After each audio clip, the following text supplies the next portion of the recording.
get over here. You guys ready? 1, 2, 3, battle! Oh yeah. Peggy has 3 husbands, 2 kids, 1 comedy premise, and no talent.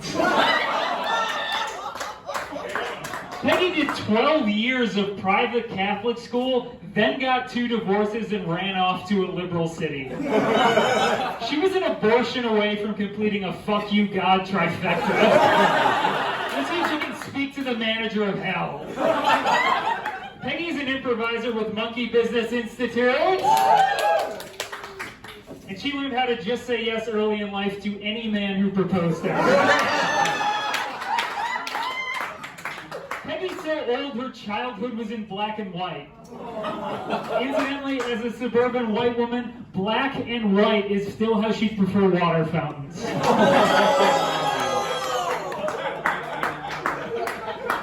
Wow, age jokes. That was completely unexpected and not at all hacky. Look, my dry, papery vagina has more juice than Andrew's comedy career.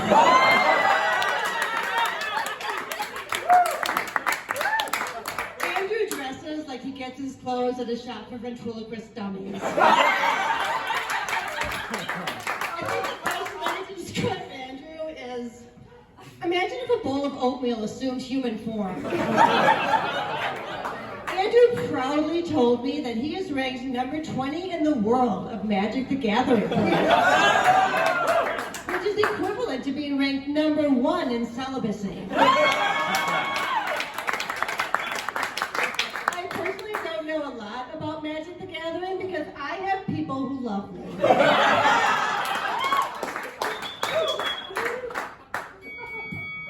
Oh man, Peggy's a feminist, which is great. She has the demeanor of a Susan B. Anthony quoter, but the face of a Donald Trump voter.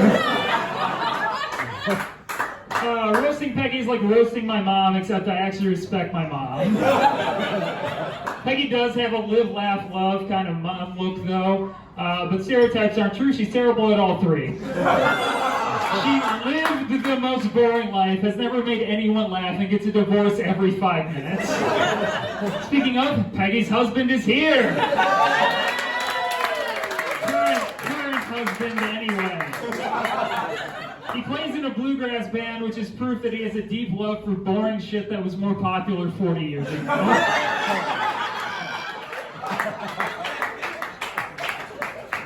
Life philosophy is blands have more fun.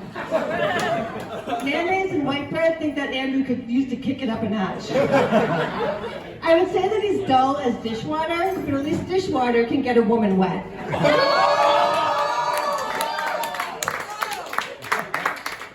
Andrew lives in an apartment where he can't afford to live and is surrounded by women he can't afford to date. I think the one thing that's holding him back in the dating department is that Andrew doesn't drive any woman wild with desire. Oh, Peggy's gone through menopause, but with 2 divorces, it sounds more like she needs a pause on men. Peggy thinks there should be fewer young white men in comedy, and I think there should be fewer old white women in everyone's business.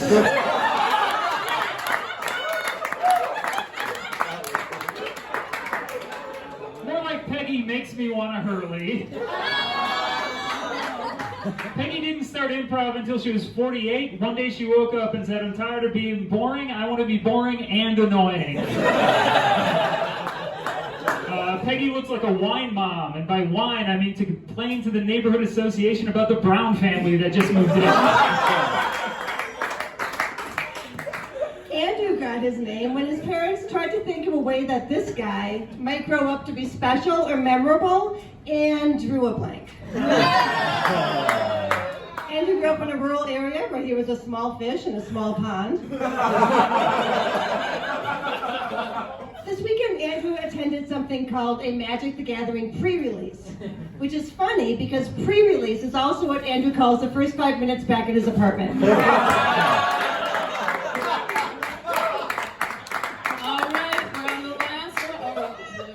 We're down. All right, last round. All right. Let's go, Andrew. Peggy is the youngest of 8. She is the youngest. That means her 2 oldest siblings were literally Cain and Abel. Peggy looks like a librarian who recommends you check out Mein Kampf. Of course, Peggy's happy women are out of the kitchen, but she works in election law. And given how that's going lately, maybe she should go back in. Election law, I think that's a fancy way of saying you had plans on January 6th. Peggy has 2 small dogs, a tandem bicycle she loves to ride with her husband, and a trophy in the Hall of Fame of why everybody hates white people. Andrew doesn't just play Magic the Gathering and then cry himself to sleep. He also enjoys playing board games like Dungeons and Dragons because he has gotten so good at that rolling the dice motion. Andrew is so uninteresting, he is almost interesting. People say I could be Andrew's mother, and I could. I just thank God every day that I am. I have 2 kids and a lot of nephews, and actually Andrew does remind me a lot of one of my miscarriages.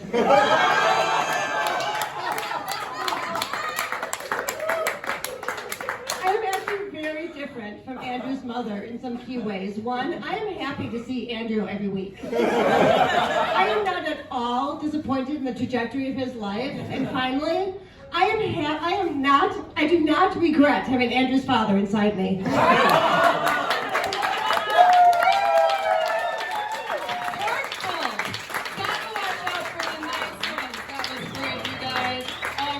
This is going to be tough.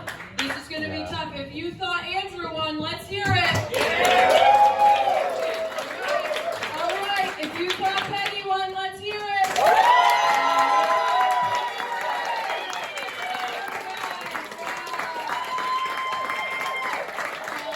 What a beautiful bonding moment between mother and son.